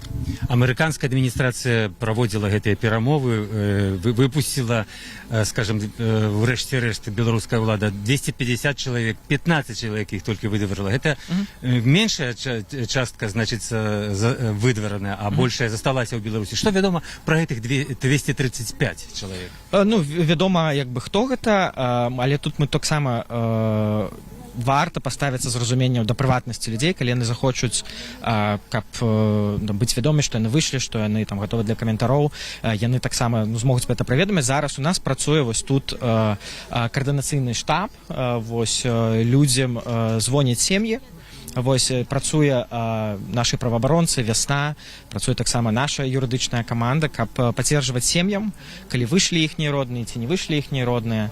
Вось, ну і будзем спадзявацца, што таксама гэты вельмі вялікі важны крок па вызваленні 250, ён таксама прывядзе да наступнага, да вызвалення ўсіх палітвязняў. І гэта тая мэта, якую перад сабой ставіць і прэзідэнт Трамп, але і таксама нашы еўрапейскія калегі і партнёры для того, каб не было ў Беларусі наогул палітвязняў, спыніліся рэпрэсіі, каб не працягвалася вось гэтая як бы карусель, да, то, што аднаго чалавека выпускаюць, двух затрымліваюць. Важна, конечно, спыніць рэпрэсіі і аднавіць. Падчас папярэдняга, прабачце, я зраблю інтэрв'ю, вы вмешваецеся. Дайце паговорыць, потым вы, калі ласка, окей? Дзякуй вялікі. І я б вы папрасіў. Все добра.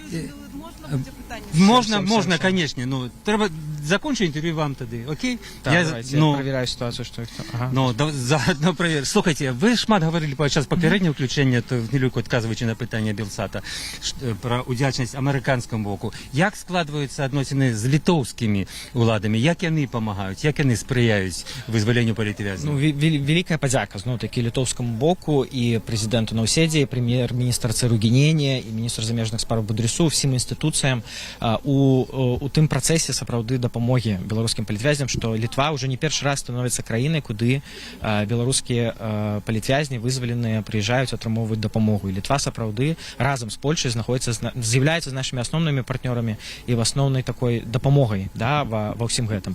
Мы працягваем нашы кансультацыі, размовы з літоўскім бокам і па пытанні вызвалення палітвязняў, і па пытанні таксама нашай білатэральнай павесткі. Вось на гэтым тыдні у офіса Славы Ціхановскай у Літве было некалькі сустрэчаў акурат у Сеймасе Літвы. На наступным тыдні падчас Дня волі таксама будуць мерапрыемствы і пасля. То бок гэта працягваецца наша двухбаковая праца, і тут мы, апрача слова ўдзячнасці сапраўды, яна будзе сапраўды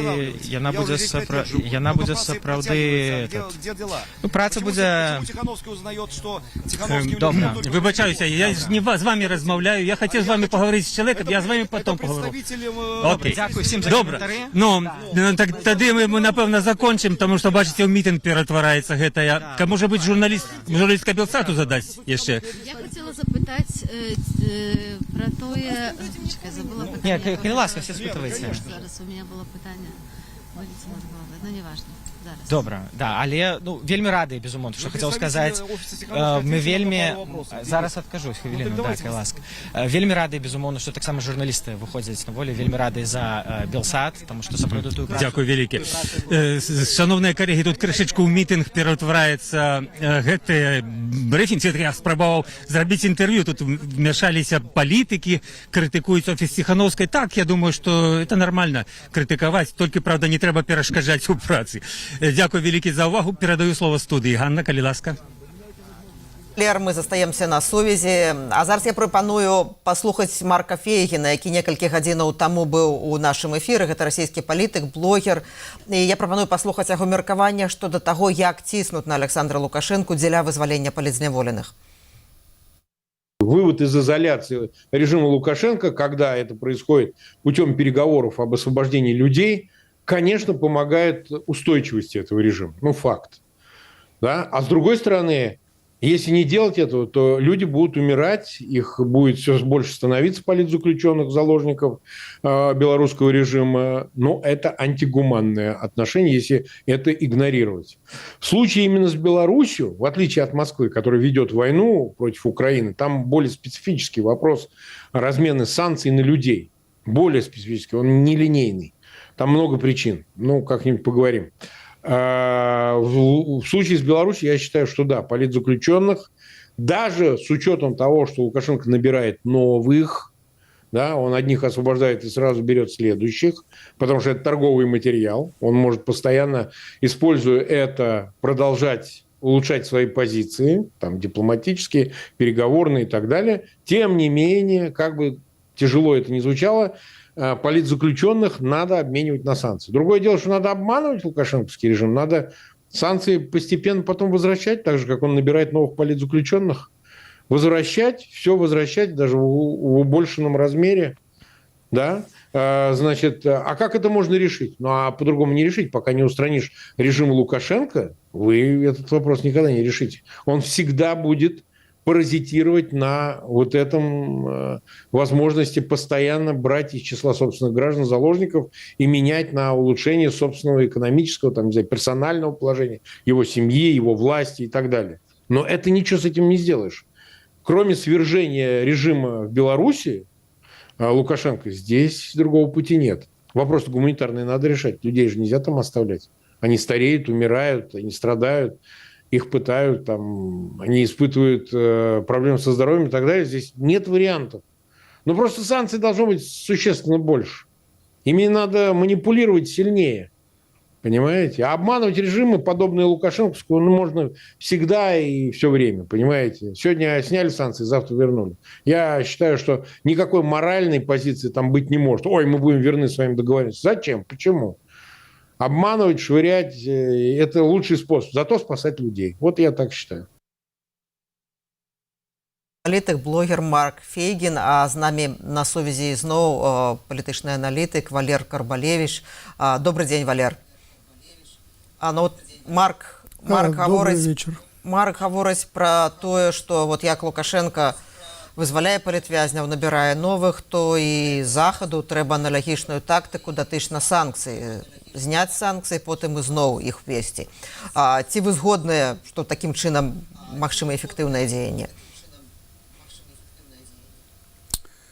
Ну, я б не браўся даваць парады еўрапейскім палітыкам, амерыканскім палітыкам. У іх свая логіка, у іх свае ўяўленні, і для іх адносіны з Беларусю гэта найперш пытанне бяспекі, пытанне таго, наколькі з тэрыторыі Беларусі сёння пагражае некая небяспека, наколькі Расія можа выкарыстоўваць Беларусь для нейкіх агрэсіўных дзеянняў. Вот гэтае пытанне галоўнае, і менавіта з гледзяшча бяспекі разглядаюцца ўсе астатнія пытанні, у тым ліку і правы чалавека, і палізняволеныя, і рэпрэсіі, і пытанне мабільнасці беларусаў, пытанне легалізацыі беларусаў у краінах Еўропы і так далей.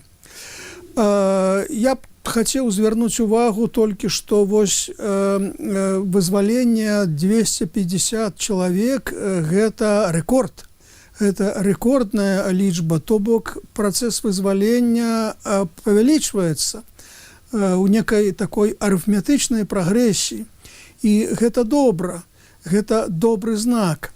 Але тут ёсць праблемы, на якія я б звярнуў увагу. Вось Лукашенко, адказваючы на пытанні пра вызваленне, здаецца, у Дрыбене, казаў пра тое, што так, мы можам іх пакінуць у Беларусі, можам не дэпартаваць, але калі толькі яны парушаць закон, то адразу мы будзем прымаць да гэтых людзей жорсткія захады. То бок, гэта такі, здаецца, намёк, што мы створым гэтым людзям такія ўмовы, што яны самі запросяцца выехаць з Беларусі. Вось такая небяспека існуе, і мне падаецца, што, магчыма, такую тактыку зараз бяруць на ўзбраенне беларускія ўлады. І затым, яшчэ адзін момант. Лукашенко пайшоў на саступкі амерыканцам, пайшоў на саступкі захаду. Першае, вызваліў вялізную колькасць рэкордную, як я ўжо казаў, і другое, большая з іх застаюцца ў Беларусі. І Лукашенку трэба будзе патлумачыць неяк кіроўнай наменклатуры сілавікам, што вось ён пашоў на такія саступкі, што яго, як ён любіць казаць, нахілілі. Прычым гэта зрабіў захад, гэта зрабілі Злучаныя Штаты, трэба неяк апраўдвацца. І я думаю, што вельмі хутка паследуе менавіта вот такое апраўданне, тлумачэнне перад сваімі прыхільнікамі і найбольш перад сілавікамі. І як бы магчыма некая і кампенсацыя патрэбна для гэтых сілавікоў. Таму паглядзім, як будуць далей развівацца падзеі, але радуючыся вось гэтаму вызваленню, я б параіў быць вельмі асцярожным адносна далейшых дзеянняў беларускага рэжыму. У спісе вызваленых мы не бачым Анджея Пачобута, журналіста, актывіста польскай грамады. За яго вызвалення паслядоўна шмат гадоў змагаецца Польшча і зрабіла вельмі шмат саступак уладам у Менску. Якое ваше тлумачэнне, чаму Пачобут не вызвалены і якая можа быць цана яго вызвалення?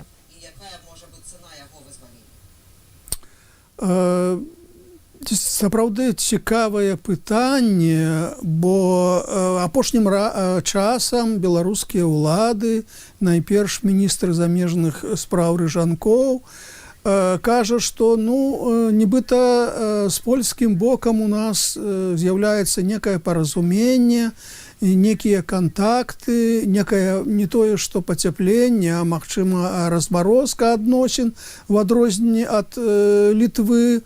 І на гэтым тле, здавалася б, цалкам лагічна было б вызваленне і Анджея Пачобута.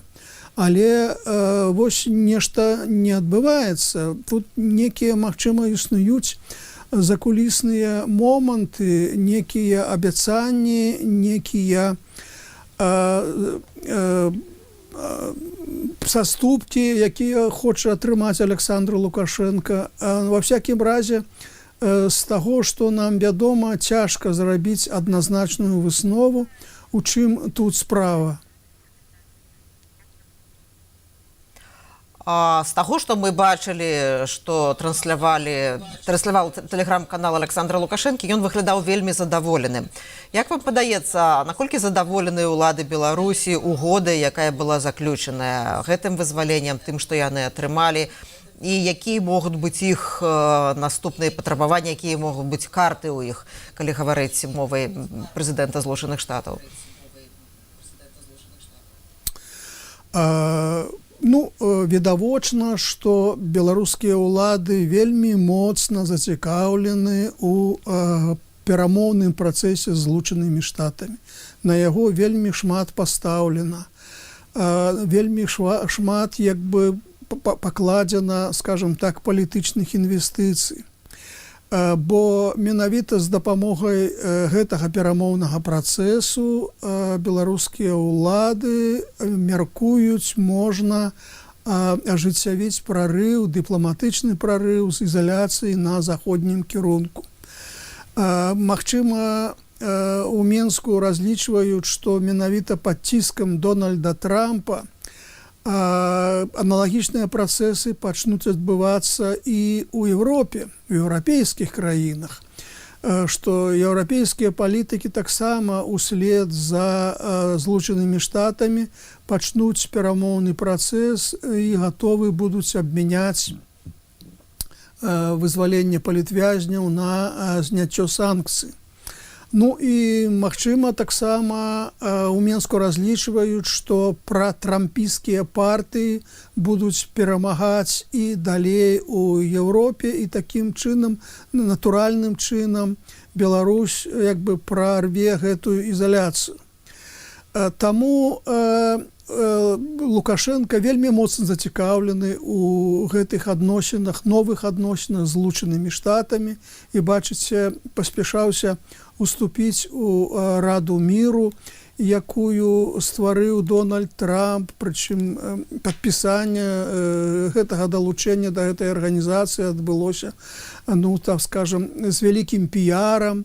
То бок, беларускія ўлады, сам персанальна Александр Лукашенко вельмі моцна спадзяваюцца, што гэты перамоўны працэс, гэты дыялог з Злучанымі Штатамі стане тым рычагом, які дазволіць і прарыў на захад, і пэўным чынам, скажем так, кампенсаваць некія страты, якія нясе беларуская эканоміка з-за крызіса эканомікі ў Расіі, і, магчыма, пэўным чынам неяк дыстанцыявацца ад Расіі, таму што такая хватка, якую зараз робіць Масква адносна Мінска, не вельмі камфортная для Александра Лукашэнкі. Таму стаўкі на амерыканскім трэку вельмі вялікія для Менска, і таму там гатовыя шмат на што, у тым ліку на вызваленне, магчыма, значнай большай колькасці палітвязняў. Напрыклад, калі ўсё ж такі адбудзецца вось той візіт Лукашэнкі ў ЗША, пра які гаварыў Джон Коул, вось, то я думаю, што Лукашенко павінен прыехаць к Трампу з вызваленнем усіх палізняволеных. Думаю, што любы іншы варыянт быў бы непрымальным для Дональда Трампа, но это мой такі прагноз. Мы ў жывым эфіры разам з аналітыкам «Свабоды» Валерам Карбалевічам. Сёння у выніку намаганняў пасланніка Злучаных Штатаў Беларусі Джона Кола і ягонай каманды былі вызвалены 250 беларускіх палітзняволеных. 15 чалавек былі дэпартаваны ў Літву без пашпартоў, 235 засталіся ў Беларусі. На гэтым тыдні госцем «Свабоды» ў Празе быў лаўрэат Нобелевскай прэміі міра Алесь Беляцкі. Ён наведаў студыю радыё «Свабоды», даў вялікае інтэрв'ю, і я зараз прапаную паслухаць невялікі фрагмент гэтага інтэрв'ю. Я запыталася Алеся Беляцкага, ад каго залежыць вызваленне ўсіх палізняволеных і спыненне рэпрэсій у Беларусі. Ну, у нас фактично 30 годов идея такая не объявлена, часом она обвешенная, война за демократию, за незалежность, за правы человека в Беларуси. Праз месяц будет 30 годов, как творился правоабарончы центр «Весна». Это было ў красавіку 96-го года. И это змаганне, оно працягваецца. Вось. І тое, што зараз ідуць, як бы, есть розныя пункты погляды на вызваленне вязняў, на санкцыі, тому што это найбольш вострае пытанне. Вось. І тое, што палізняволеных вызваляюць нейкімі партамі, то я ўжо рабіў такое параўнанне з тэрарыстамі. Ну вот нейкая сітуацыя падобная, тому што палізняволеныя сёння знаходзяцца ў закладніках у беларускіх уладаў.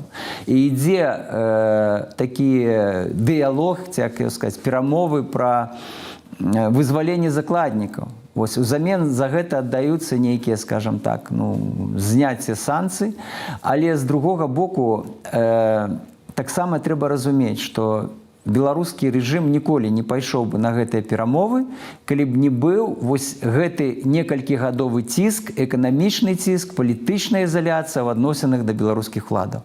Відавочна, што яны зараз шукаюць выйсце з гэтай цяжкай для сябе эканамічнай сітуацыі, і таму спрабуюць вось неяк так, зайшоўшы з боку, так бы мовіць, вось праз гэтыя перамовы, паслабляць гэты санкцыйны ціск. Ну, в адносінах да амерыканцаў гэта ўдаецца, і гэта такі гуманітарны трек, вось, і дзякуй Богу, што гэта ўдаецца.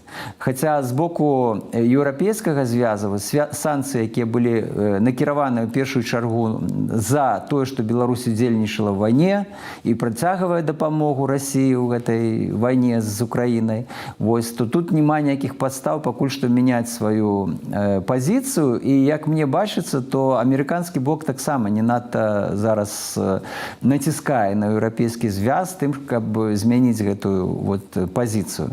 Хаця беларускія ўлады спадзяюцца, вось мы чулі гэта таксама з выказанняў там Рыжанкова, што яны спадзяюцца, што вось гэтыя групы вызваленых дазволяць урэшце рэшт палепшыць стасункі, ў першую чаргу эканамічныя з еўрапейскім звязам. Но ў той жа час мы фіксуем, да нас даходзяць пастаянныя сігналы пра новыя парушэнні правоў чалавека, новыя арэшты. Людзей збіваюць жорстка, людзей затрымліваюць, людзей судзяць, даюць нейкія неверагодныя тэрміны тым жа журналістам. Арганізацыі працягваюць становіцца экстрэмісцкімі арганізацыямі. Апошняя, найбольшая справа — это ўнесенне ПН-цэнтра, які з'яўляўся цэнтрам беларускай культуры, беларускіх пісьменнікаў. Арганізацыя, якая аб'ядноўвала культурных беларускіх дзеячоў. З яе зрабілі экстрэмісцкай арганізацыі. Это значит, что любой сябра ПЭНа зараз ён з'яўляецца патэнцыйнай ахвярай для беларускага рэжыма. Любога могуць арыштаваць, асудзіць за яго сяброўства ў складзе экстрэмісцкай арганізацыі. Там же знаходится Белорусская ассоциация журналистов, там же знаходится правоабарончы центр «Весна». Фактично весь громадский сектор, все незалежные громадские организации, они выкинуты из Беларуси, и на их поставлены это вот штамп экстремистских организаций. И тому видовочно, что треба спыняць гэтыя репрессии, адмяняць санкции, не спыніўшы этой репрессии, это вельми, как бы, мне здаецца, непродуманный был бы крок. Это быў лаўрэат Нобелевской премии миру Алесь Беляцкі. Сёння ў сваім вітанні ён сказаў, што сёння для нас радасны дзень. Разам з намі тысячы людзей радуюцца гэтай навіне, але мы не забываем, што за кратамі застаецца амаль 1000 палітвязням, і мы працягваем змагацца за іх вызвалення. Так сказаў сёння Алесь Беляцкі, а мы пераносімся ізноў у Вільню, дзе чакаюць 15 вызваленых палітвязняў, якія вось-вось павінны прыехаць. І там знаходіцца мой калега Валер Каліновскі. Валер, калі ласка.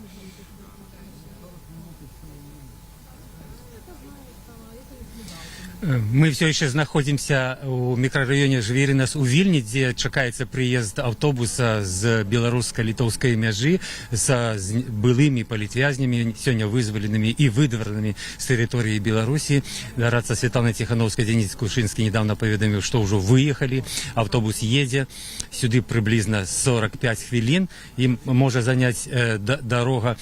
І гэтыя 15 чалавек, 15 былых палітвязняў, якіх выдварылі з Беларусі, паводле гаспадара Кучынскага, яны ўсе не маюць пашпартоў, ім візы проста уклеілі у аркушы А4, як было, дарэчы, з папярэднімі некаторымі вызваленымі палітвязнямі, і яны павінны сюда прыехаць. Вось, што тычыцца яшчэ 235 былых палітвязняў, якіх выпусцілі сёння і павінны адпусціць ужо на тэрыторыі Беларусі, ім павінны дазволіць вярнуцца. Ёсць шмат інфармацыі, праваабаронцы размаўлялі і потым мне паведамілі, што са сваякамі, з роднымі няма пэўнасці, хто гэта і хто спадзелы, што іх сапраўды не змогуць нармальна вярнуцца ў свае сем'і і там жыць. Ну, але прозвішчаў з пэўных меркаванняў яны не называюць, і мы не будзем называць, хаця спадзяемся, што сярод іх будуць людзі, пра якіх мы ведаем, пра якіх згадваюць. Вось, так што гэта такі вельмі важны дзень для Беларусі, для беларускай аўдыторыі, для праваабаронцаў, для былых палітвязняў, для людзей. Ён як бы працягваецца. Недзе праз хвілін 40 мы чакаем, што прыйдзе гэты аўтобус, і мы пабачым тых, каго сёння вызвалілі, а сёння вызвалілі і журналістку Кацярыну Андрэеву Бахвалову, і праваабаронца Валентина Стефановича, і блогера Пальчыса і іншых. Так мы спадзяемся, што ўдасца з імі пагаварыць, але калі яны не захочуць, то, канешне, мы не будзем настойваць. Людзі, якія арганізоўваюць іх тут побыт, прыём, просяць паважаць іх права на тое, гаварыць і не гаварыць, як ім далей дзейнічаць. Чакае іх, канешне, складаная сітуацыя, таму што перш за ўсё яны не дома, яны без патрэбных дакументаў, яны вырваныя са сваёй краіны. Гэта сапраўды вялікая праблема. І праваабаронцы, і калегі тут, журналісты, расказвалі, што працягваюцца рэпрэсіі, працягваюцца суды. Недавно засудзілі, напрыклад, Павла Добравольскага. Кацярыну Андрэеву вызвалілі, а Добравольскага засудзілі таксама вось па артыкуле аб здрадзе дзяржавы. І ў тых размовах беларускіх палітыкаў з дзеячамі у адміністрацыі прэзідэнта Байдена, якія правялі гэтыя перамовы сёння ў Менску, вось, і тыя літоўскімі ўладамі, якія спрыяліва і за спагадай паставіліся для вызваленых беларускіх палітвязняў, канешне, вядуцца і пра тое, каб спыніць наагул гэты рэпрэсіўны механізм рэпрэсіі і затрыманні і суды паводле палітычных матываў. Такім чынам заклікаю, паважаныя гледачы, заставацца з намі. Праз нейкі час, калі ўжо мы пабачым, што пад'язджае гэты аўтобус, мы включымся і будзем паказваць, што далей адбываецца тут у Вільні пасля сённяшніх падзей у Менску і на беларуска-літоўскай мяжы. Я дзякую Ганна Валеру Каліновська, Каліновскаму. Я дзякую Валеру Каліновскаму. Ён трошки агаварыўся, бо працуе сёння самай раніцы прэзідэнта Трампа. Адміністрацыя прэзідэнта Трампа дамагалася вызвалення палітзняволеных. А зараз увага. Валер Каліновскі працягвае працаваць і чакае палітзняволеных. І я раю ўсім праз некаторы час, хвіліну праз 20-30, переключыцца на наш асноўны канал, на асноўны канал Радыё Свабода, дзе будзе жывы эфір і дзе вы зможаце пабачыць вызваленых палітзняволеных, тых, якія захочуць публічнасці у гэты першы для іх вольны дзень. На гэтым я, Ганна Соусь, развітваюся з вами. Заставайцеся са свабодай в бяспецы.